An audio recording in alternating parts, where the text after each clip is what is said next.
cámara vas a mirar, o sea, ¿cómo vas a hacerlo? Sí, bueno, en Es que principio la cámara es como muy... te corta. Empezamos, va. Bienvenidos, somos Irea y Pere y esto es El No Lugar. Pues nada, vamos a hacer como una pequeña introducción sobre qué va a ser esto, cómo empezó todo, ¿Cómo empezó todo, qué vamos a hacer, qué redes sociales tenemos y todo eso. Si quieres empezar contando un poco de qué vamos a hablar. Pues vamos a intentar hablar un poco sobre cuestiones actuales que nos pueden llegar a interesar a todos. De una manera un poco más filosófica, vamos a hablar un poco de la posmodernidad, ¿no? Que es un tema que hemos pensado mucho y hemos debatido mucho. Y nada, intentaremos también hacer mucha referencia a libros, a cine. Sí que es verdad que Irea tiene más esa perspectiva académica. Fake news. Sí. Fake news total. Y yo pues voy a intentar aportar algo más de internet, de cosas de Reddit, de los pues eso, submundos de la actualidad. Y en principio la idea es hacerlo un poco cada 15 días, si se puede. Si se puede. Financienos, por favor. Claro. Somos muy precarios, somos pobres, estamos muy cansados. Todo esto es autogestionado. Tenemos No. una persona explotada detrás. El bueno de Salva está por ahí detrás ayudándonos. Y nada, también vamos a tener redes sociales. Va a haber, creo, Twitter no has hecho, ¿no? No. Vale, de momento hay como TikTok, Instagram, se va a hacer Reddit. Hay un Reddit también que molaría como para si la gente quiere subir cosas. No sé si vamos a subir como los diálogos a Substack. El guión se puede subir a Substack. Sí. Pero bueno, se va a ir viendo. Se va a ir viendo. La verdad es que tengo muchas ganas. Tenemos muchas ganas. No. Después de 6 meses o un año, más de un año. Más de un año. De estar pensándolo y hablándolo. Y nada, vamos a empezar con el primero que vamos a traer empiezo ya. Que vamos a traer un tema que sin darnos cuenta nos atraviesa todos los días, que es habitar, ¿no? Sí, exacto. Vamos a intentar desglosar un poco qué es eso de habitar, no solo cómo vivir en un sitio, sino como la relación que tenemos con los espacios. Habitar es mucho más que tener una dirección, unas llaves en el bolsillo, es construir un vínculo con lo que nos rodea, cuidarlo, llenarlo de rutinas, de presencia, de recuerdos, para luego volver a nuestra habitación de la infancia en verano y darnos cuenta de que las cosas han cambiado. Quizás el espacio no, pero sí nuestra relación con todos estos espacios que nos habitan. Y hoy queremos hablar de eso, de cómo habitamos, de qué significa hacerlo en medio de tanta precariedad y de por qué a veces habitar puede ser un acto de resistencia.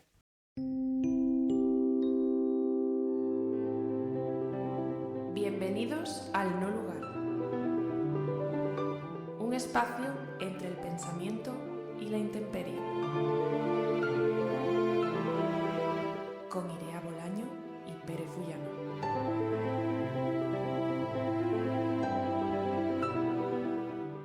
Cuando pensamos en habitar por primera vez y planteamos este podcast, una de las primeras ideas que nos venía a la cabeza era el vientre materno. Ese espacio perfecto, cálido y silencioso donde no hace falta nada más, donde estamos completamente protegidos, antes de que el mundo nos imponga sus reglas, sus ruidos, sus urgencias. Nos gusta pensar en ese como nuestro primer hogar, el más absoluto y también el más fugaz. Desde entonces, quizás toda nuestra vida sea un intento de recuperar esa sensación. Buscamos una casa, pero también buscamos un volver a sentirnos a gustos, contentos, acompañados. Y claro, también cuando hablamos de habitar, justo podemos preguntarnos por su contrario, ¿qué significa no habitar? A veces pensamos ingenuamente en la naturaleza salvaje, ¿no? En el bosque, el desierto, pero realmente también ahí hay vida. Lo que pasa es que nosotros no tendemos a habitarla de manera completa. Entonces nosotros hemos pensado que lo contrario de habitar no es lo salvaje, sino lo deshabitado simbólicamente. Los espacios que usamos, pero no acabamos de identificarnos con ellos. De hecho, el antropólogo francés Marc Augé, no sé francés. OG. Lo hemos buscado y se pronuncia OG. Marc, el OG. El auténtico OG. Les llamó los no lugares, ¿no? Que también es justamente lo que denomina nuestro pequeño podcast, porque nos parecía muy acertado conforme a todos los temas que vamos tratando. Sí, también es porque Internet al fin y al cabo también es un poco un no lugar, como... Sí. Es muy postmoderno y me gustaba como esa idea. Sí, sí, sí.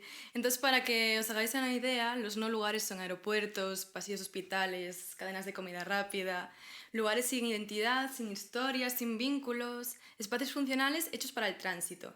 De hecho, justamente, OG decía que eran enclaves anónimos para hombres anónimos. Y lo curioso es que en ellos nuestra identidad se reduce a un número, a un asiento, a un código de pago. Es como si lo único que importase fuese la transacción y no la persona. Sí, es justo eso. Es que los no lugares están diseñados para el paso, ¿no? No para el arraigo. Por eso, aunque se anuncien como sitios de encuentro, en realidad lo que generan es soledad. Al final no entramos en contacto con nadie más que con nosotros mismos, atrapados en ese anonimato de tránsito. Lo complejo es que para quien no tiene un hogar, esos puntos pueden volverse permanentes. Quien duerme en la intemperie en la puerta de un centro comercial no lo vive como un espacio liminal pasajero, sino como lo único que tiene. Ahí es donde se ve la crudeza. Lo que para unos es mero trámite, un momento concreto, para otros es la única posibilidad de estar habitando un espacio y poder construir su intimidad en un lugar vacío de significado y profundamente violento a través de una arquitectura cada vez más hostil. Justamente por ello hemos pensado quizás que es muy importante entender lo relevante que es una casa, ¿no? Como un lugar donde podemos construir memoria, donde podemos asentarnos, hacer las cosas que nos rodean, algo nuestro, algo que nos conforma. Parece una obviedad, en plan, ¿quién no sueña con tener una casa, no? Siento que además, justo de ser un bien de primera necesidad, aunque algunos crean que no, la casa es también un sueño aspiracional, ¿no? O sea, todos tenemos carpetas de Pinterest. Yo, de hecho, tú también tienes. De decoración, sí. Yo, si queréis, os la paso porque he invertido tantas horas de mi vida en mi pequeña carpeta de Pinterest de casa, no sabéis. O bueno, o también playlist, ¿no? Tú no tienes una playlist de casa. Playlist de casa creo que no, como tal. Pues yo sí. No. Yo sí. Vale. En fin. Entonces, pues eso, ¿no? Queremos tratar un poco lo importante y lo relevante que es pensar en una casa en contraposición de todo lo violento que es el mundo exterior.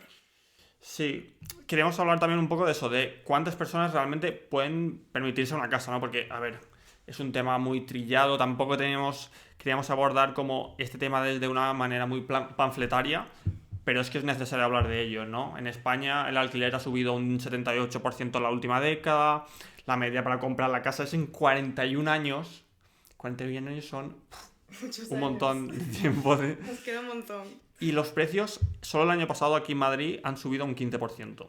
Y de hecho hay un poema de Maite Gómez Molina, mujer a la que amo absolutamente, soy friki fan, la amo, que habla muchísimo de estos temas. Además, o sea, yo con ella tengo una fascinación porque me leí sus poemarios y justo el último que sacó, que se llama Circuito Cerrado de Vigilancia, me fascinó absolutamente porque fue la primera vez que yo tuve como un acercamiento con la poesía desde la prisa, la velocidad, la precariedad. O sea, nunca había encontrado como un texto poético que abordase todas esas cuestiones, porque cuando lo hacemos, nos acercamos a la poesía académicamente, pues, evidentemente... Sí, como sobreanalizando cada cosa. Sí, ¿no? Y los autores que tratas, pues es Rimbaud, Baudelaire y todos estos paisanos, que están muy bien.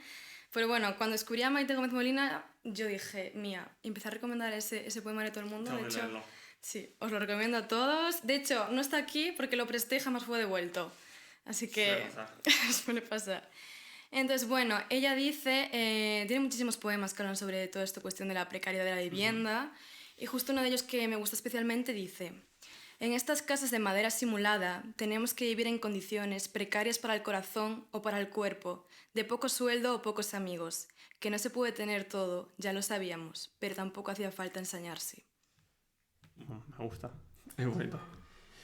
Pensar en una casa entonces no es solo imaginar un sofá bonito o una cocina con ventanales, ¿no? Es imaginar una forma de vida, una posibilidad de descanso, de intimidad, de sostén. De hecho, Jordi Bosch, que es un arquitecto, politólogo y profesor de la Universidad Politécnica de Cataluña, explica que existen evidencias científicas claras sobre el impacto que tienen las condiciones residenciales en la vida de las personas, ¿no? Cuanto mayor exclusión residencial, más se resienten todas las demás áreas políticas, por mucho dinero o planificación que tengas. También tiene mucho que ver con el libro, que es como un libro que tengo pendiente desde hace un montonazo, que es El derecho a la ciudad, que es como yo creo que de los libros que más se citan en cuanto a urbanismo actualmente, ¿no? Y habla un poco de esto. De hecho, Bosch lo dice así, ¿no? La falta de una vivienda digna y adecuada repercute directamente en la salud, en el desarrollo educativo de los niños y en las necesidades existenciales y sociales de los miembros más vulnerables del hogar. Y cuando la casa se vuelve inalcanzable, lo que duele no solo lo material, es que es también lo simbólico. Estamos constantemente cambiando de espacios, los transitamos, los sobrevivimos. Y se nos ha literalmente olvidado poner en el foco lo que supone habitar una casa, es decir, nuestro hábitat y qué relación tiene este con el habitar. Porque yo opino que debería ser un derecho poder escoger cómo nos enraizamos día a día en un pequeño rincón del mundo. Y porque al final la casa es simplemente nuestro pequeño rincón en el mundo. Tendríamos que definir también entonces qué es para nosotros y qué significa realmente el habitar, ¿no? Sí, de hecho, no lo queríamos entender como estar simplemente en un sitio, ni ocupar solo un espacio, sino habitar implica, paradójicamente y totalmente, implicarse con ese espacio, ¿no? Significarlo, llenarlo de sentido. Antes de nada, hay que aclarar algo. La palabra habitar se usa de muchísimas formas distintas. Puede tener un sentido político, social, filosófico, económico. Por ejemplo, tenemos al filósofo Martin Heidegger, que habla de habitar el mundo o habitar la tierra. Pero hoy vamos a centrarnos en algo mucho más concreto. Habitar como la forma en que una persona vive en su casa. No solo se trata de estar ahí, en plan de residir, sino de crear un vínculo con ese espacio, ¿no? En plan, una mezcla de lo práctico y lo simbólico. Sí, Heidegger como que hablaba de habitar también como un verbo transitivo, como que podría tener muchísimas más implicaciones, tampoco nos vamos a ir ahí. Pero sí que otra cosa que decía que nos interesa es que cualquier construcción puede albergar personas, pero solo la casa les da un verdadero espacio para habitar, ¿no? Porque la casa es donde sucede la vida diaria, donde cuidamos, donde recordamos y soñamos. Un paso más allá va el filósofo Volnau, diciendo que la casa es como una extensión de nuestro cuerpo. Un punto de referencia que nos ayuda a ubicarnos en el mundo. Es algo con lo que nos identificamos al final. Para Heidegger, el corazón de habitar es el cuidado, ¿no? Cuidar la casa, cuidar quien viven en ella, cuidar la vida que allí se construye. Claro, y justamente tenemos otra autora, María Zambrano, que justo con toda señal de pensamiento dice una frase que es preciosa, que a mí me encanta, que dice que como seres nacidos prematuramente no encontramos el mundo a nuestra medida y por eso tenemos que construirlo nosotros, ¿no? Y al final una forma de construir un espacio en el que nosotros estemos cómodos y tranquilos es crear un hogar que nos haga soportable la vida, ¿no? Entonces la casa no solo nos contiene, sino que también nos afirma, es un lugar donde la identidad se confirma y donde el ritmo de nuestra vida, ¿no? Nuestras voces, nuestros hábitos, nuestras formas y movimientos le dan melodía, que es el término que utiliza ella, y le da sentido. De hecho, María Zambrano decía que una casa nos acoge en medio de la tempestad. Y eso solo ocurre cuando el espacio empieza a sostenernos emocionalmente, no solo físicamente.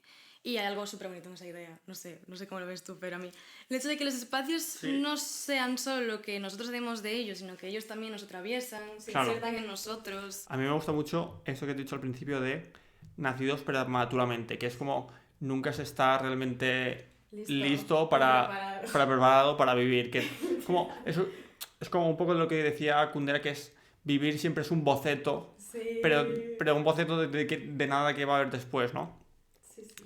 Así entonces también de lo que hablabas es que hay un vínculo entre espacio y cuerpo, ¿no? Es decir, ese vínculo es mucho más profundo de lo que pensamos. Habitar es repetir gestos, ¿no? Esa rutina, ese hábito del que hablábamos, ¿no? Volver a una ventana, apoyarse la taza siempre en el mismo lugar, doblar la manta como un ritual. Son esas pequeñas cosas los que acaban construyendo un hogar. Antonio Santiago de Molina, en La arquitectura de las pequeñas cosas, habla de cómo el cuerpo que habitamos se construye alrededor de la casa, a la vez que ésta lo hace conforme al cuerpo que habita. Es decir, dice, el cuerpo esforzado, ansioso por encontrar un momento de paz, justifica el contorsionismo diario de al que cualquier ser humano dedica parte invisible de su tiempo. La colocación de unos cojines, la protección completa de una sábana o el retorcerse en una silla a la hora de comer, es decir, cada uno de esos leves cambios en la superficie de lo cotidiano exige un tipo de creatividad semejante al paroxismo contenido en ese combate. Es decir, sé que te vas a reír, pero para aterrizarlo un poco, es como Ese episodio de los Simpsons.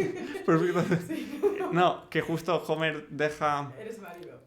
deja su marca en el colchón Sí. por años y años de haber vivido ahí. Y es que lo que dice Antonio Santiago no es solo que nosotros dejemos la marca en la casa, sino que la casa también deja marca en nosotros, ¿no? Sí, totalmente. O sea, lo que quiere decir con el texto es que cada movimiento, cada ajuste son una manera de inscribir en el espacio las necesidades y anhelos del cuerpo. O sea, los gestos crean una forma de arraigo al final del día. Es así.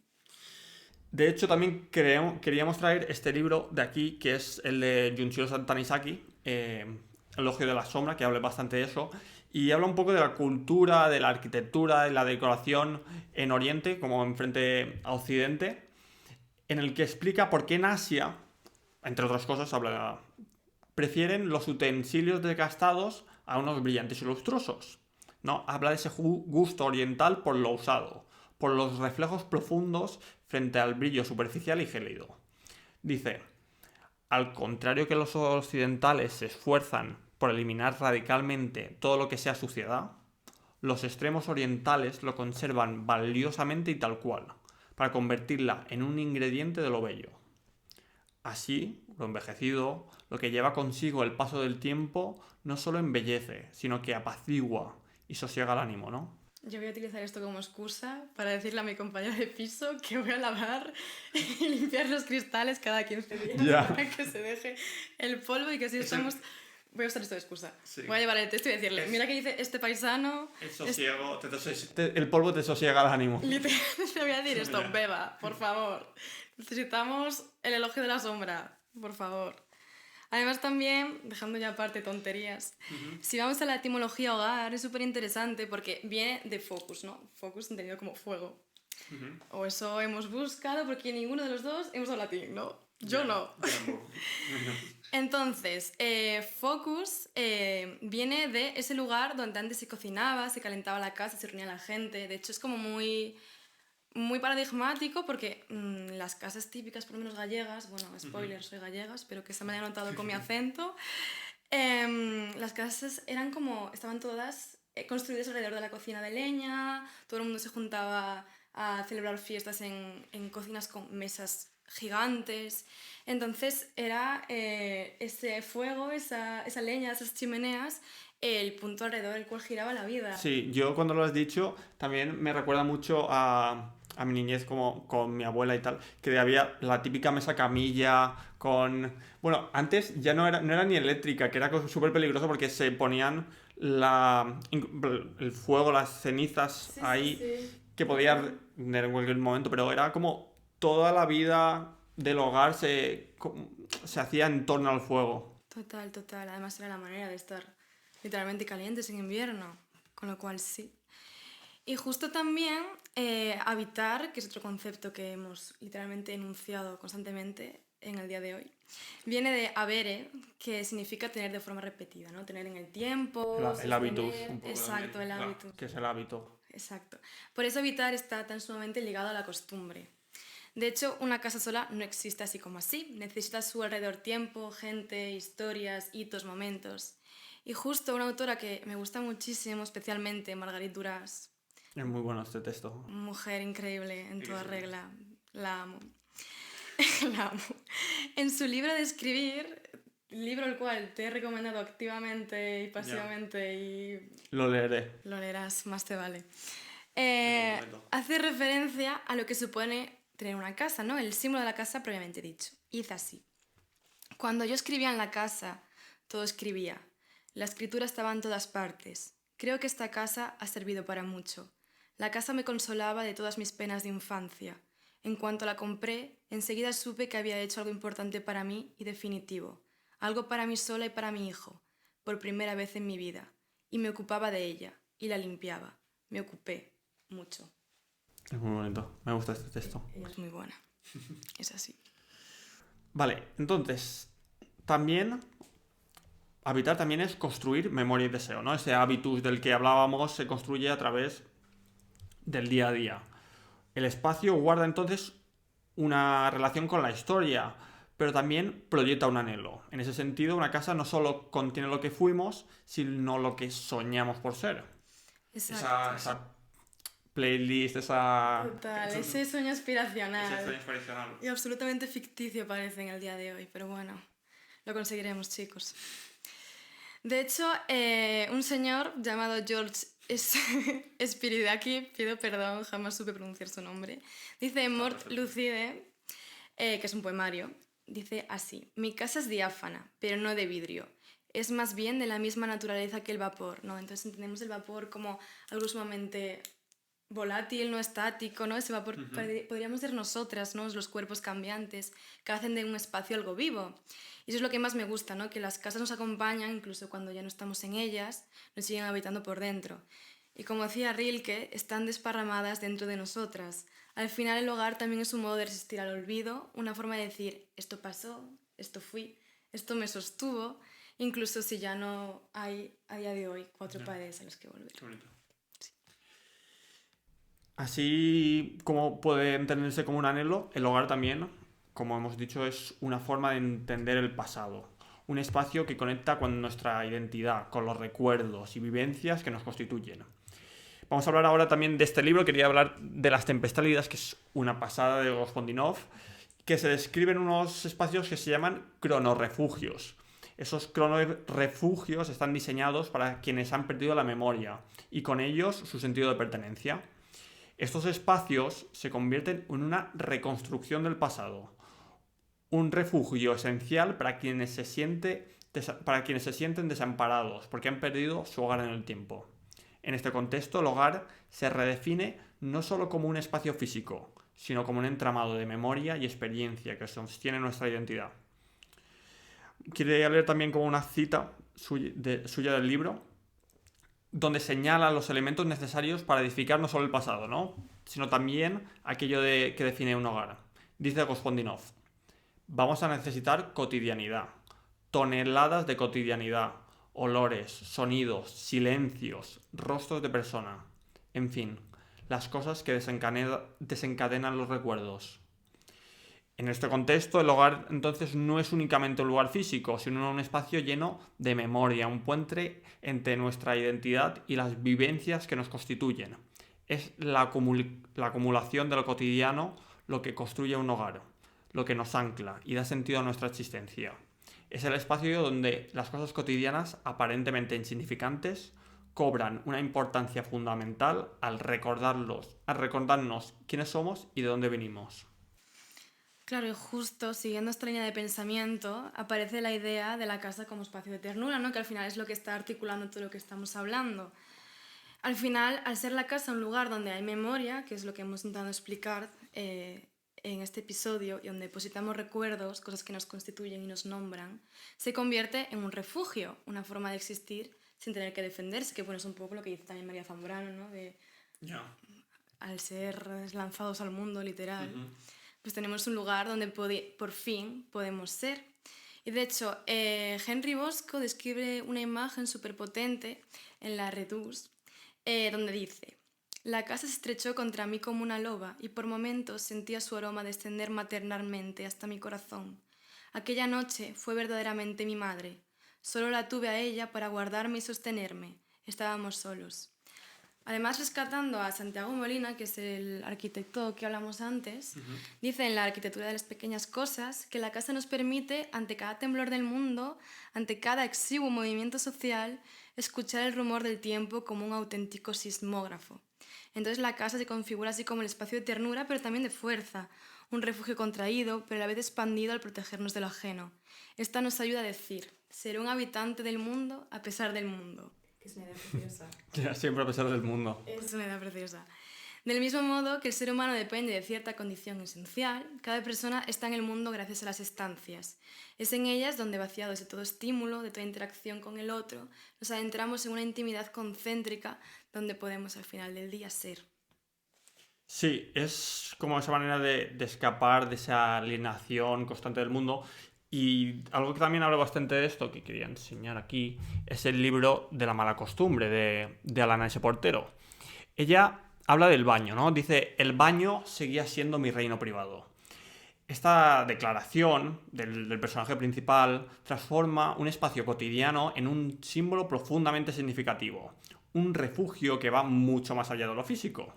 El baño se presenta como un lugar íntimo, liminal, un existir en una forma más pura y esencial. Es en este espacio donde se desdibujan las fronteras entre lo físico y lo simbólico. Pues aquí uno se desnuda no solo en un sentido literal, sino también en lo emocional, en lo psicológico, dejando así atrás todas las máscaras impuestas por la sociedad. Exacto, y esa idea también de espacio privado y secreto tiene ecos en la literatura universal. De hecho, Marcel Proust, un señor que escribió mucho porque era muy burgués, tenía mucho dinero y no tenía que trabajar. Es broma. En el primer tomo de En busca del tiempo perdido, reflexiona de manera similar sobre el baño como un refugio indispensable, ¿no? Dice algo así como: este espacio que estaba destinado a un uso más especial y vulgar me sirvió de refugio durante mucho tiempo. Sin duda, por ser el único lugar donde podía encerrarme con llave para aquellas de mis ocupaciones que necesitaban una soledad impenetrable, la lectura, el ensueño, el llanto y la voluptuosidad. De hecho, es como muy verídico sus afirmaciones. Menos mal que has dicho tu voluptuosidad, porque a mí no me habría salido.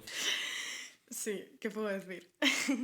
Pues nada, como que siento que es muy verídico lo que dice porque, no sé tú, pero yo la única habitación de mi casa, de mi pueblo, en la que había cerrojillo era el baño. Sí. De hecho, era el único momento de intimidad porque el resto de habitaciones podían ser abiertas constantemente sin ningún tipo de...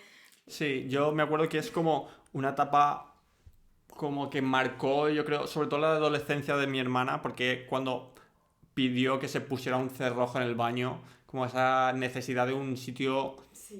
de privacidad, ¿no? Porque si no, lo típico de padre de toc toc, ¡ey! Sí, que literal, o sea, Ya. ellos jamás entendieron que llaman para, no sé, para avisar de que... Y para adelante. Pa'lante. Sí, de hecho en mi casa de ahora, como no hay pestillo ni cerrojo, cuando queremos... ¿En ninguna habitación? En ninguna habitación. Ostras. Sí, vivimos saludándonos constantemente.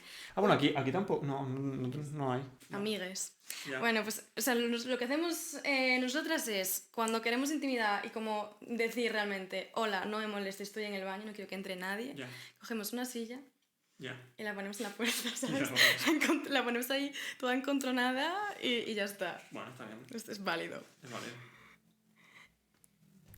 válido. Así que, bueno, a todo esto se suma que vivimos cada día sin apenas darnos cuenta de la privatización paulatina del espacio, ¿no? Cada vez quedan menos terceros lugares. Este concepto lo acuñó por primera vez el sociólogo Ray Oldenburg a finales de los 80 en su libro The Great Place.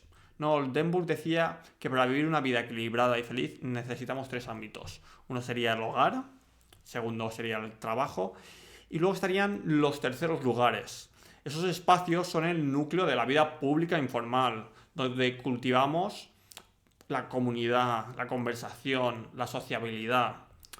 Los terceros lugares, así a bote pronto, pues son plazas, bibliotecas, centros culturales, sitios donde cualquiera puede entrar y simplemente estar, ¿no? Espacios que no son nuestros, pero que sentimos como propios porque ahí lo que importa no es pagar ni producir, sino compartir.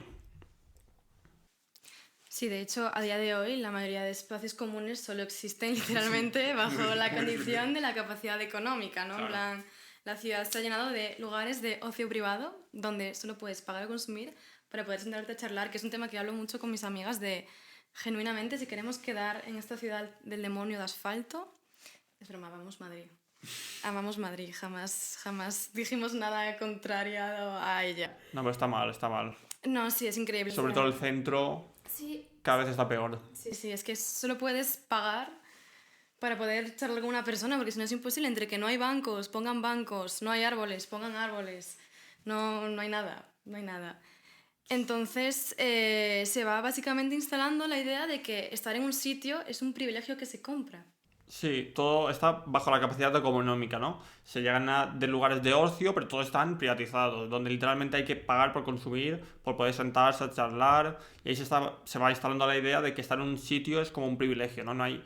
También la arquitectura tiene mucho que ver, arquitectura hostil, no poder...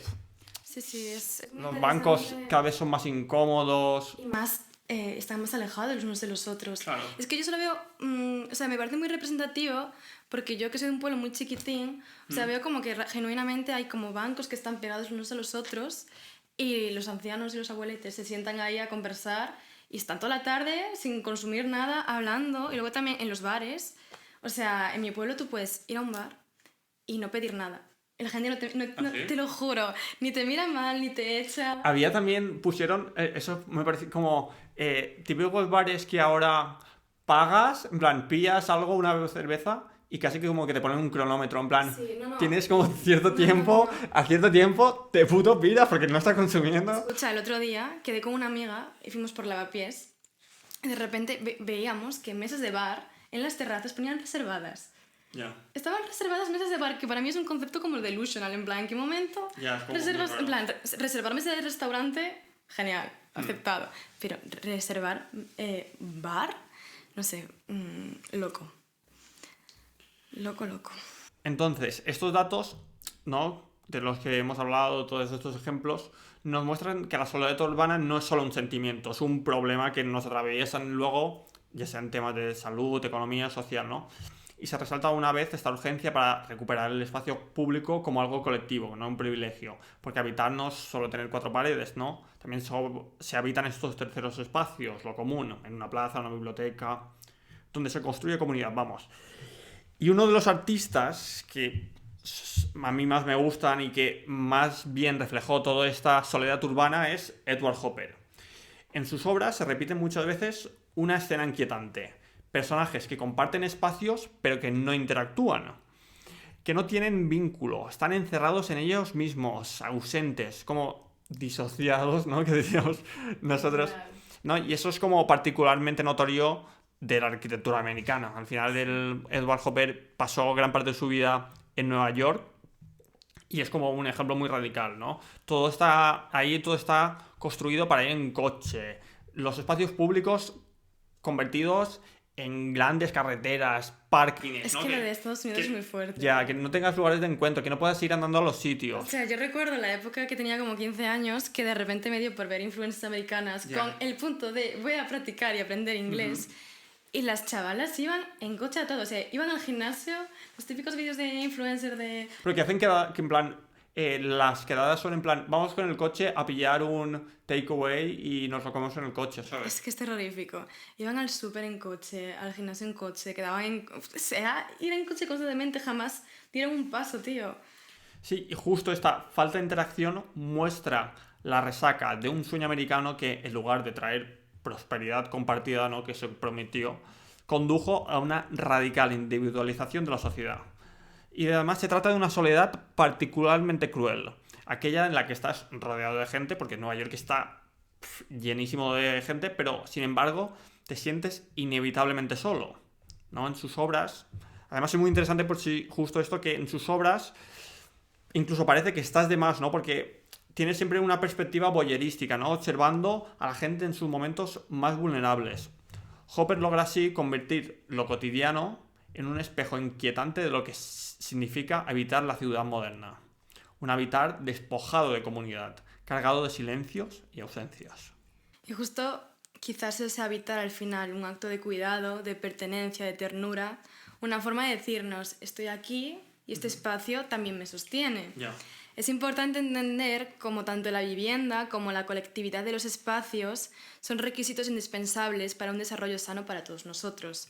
Existen, de hecho, propuestas para intentar devolver la ciudad a sus habitantes, como las ciudades de 15 minutos, que básicamente dicen algo así, que tienes que tener el derecho a poder llegar a todos estos lugares comunes en 15 minutos, al ocio, sería, bueno, al trabajo. Dios mío, llegar aquí... 15 minutos al trabajo. 15 minutos al trabajo, 15 minutos al cine, 15 minutos a la universidad. Dios mío, es que es increíble, o sea, ojalá. O, por ejemplo, la regla del 30-300, ¿no?, que es ver al menos 3 árboles desde tu hogar. Yo no tengo esta suerte. Yo creo que sí. Tú sí, ¿no? Sí, pues yo no. Luego, vivir en un vecindario con al menos un 30% de cobertura arbórea, es decir, de arbolillos y arbustos, cosa que yo, pues no sé, no me he puesto a mirar porcentajes, pero... Yo creo que estamos mal. Estamos mal. En esta calle al menos no hay mucho tampoco. Yo creo que el 30% no llegamos. Y luego estar a menos de 300 metros de un espacio verde público de alta calidad. No sé tú, pero yo no. Ya. Yo para llegar a un parque, 1,5 kilómetros, 2. Joder. Sí. No, trágico. Trágico. Y de hecho hay otro programa llamado Supermanzanas en Barcelona, que es un modelo de transformación de las calles de la ciudad que estuvo vigente durante varios mandatos, que tenía el objetivo de recuperar para los peatones una parte del espacio que ocupan los vehículos. Creo que en Barcelona ya está bastante implementado el programa de los supermanzanas. Qué alegría. Me alegro por ellos. Genuinamente, ¿eh? Sí, bueno, antes de concluir, quería hacer como unas pequeñas, porque sentía que no podíamos terminar de hablar de esto sin mencionar ciertas cosas. Hay todo un disco de Biznaga que va básicamente de todo el problema de la vivienda, que se llama Ahora. De hecho, algunas de sus canciones mencionan como el derecho a la ciudad, el libro ese de Henry Lafebre. Tienen una canción también que se llama El no lugar, ¿no? Y pues tratan muy bien este problema. Después hicieron también las chicas de Ciberlocutorio un podcast que mola mucho, que se llama El Toldo Verde, y además hay una cuenta de Instagram que yo creo que poca gente la conoce, que se llama Bloques Zebra, que no sé si te has fijado, pero es como todos los bloques nuevos que están construyendo ahora, como que tienen una cierta estética, una manera, como tienen ese rollo como de estética millennial, beige, Vale. como muy gentrificadora, Sí, como sí, muy sí. fáciles de vender, como moderno, cuadrado, 2 colores, que es una cuenta súper interesante. Y están literalmente colapsando todas las ciudades, están por todas partes. Conclusión. Conclusión. Conclusión literal. Hay que concluir. Tenemos que concluir. Bueno, después de todo lo que hemos traído a día de hoy, ¿no? El día de hoy, toda la cuestión de la vivienda, Hemos ido un poco rápido, ¿no? hemos hecho lo que hemos podido. Está bien. Es un primer...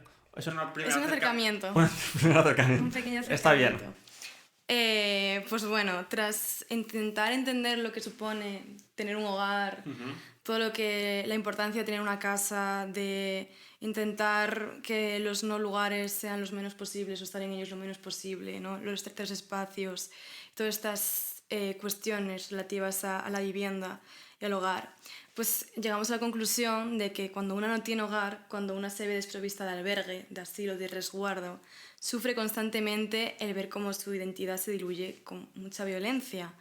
La ausencia de este exige estar en constante contacto con aquello que no podemos ser, con aquello que no se nos permite hacer.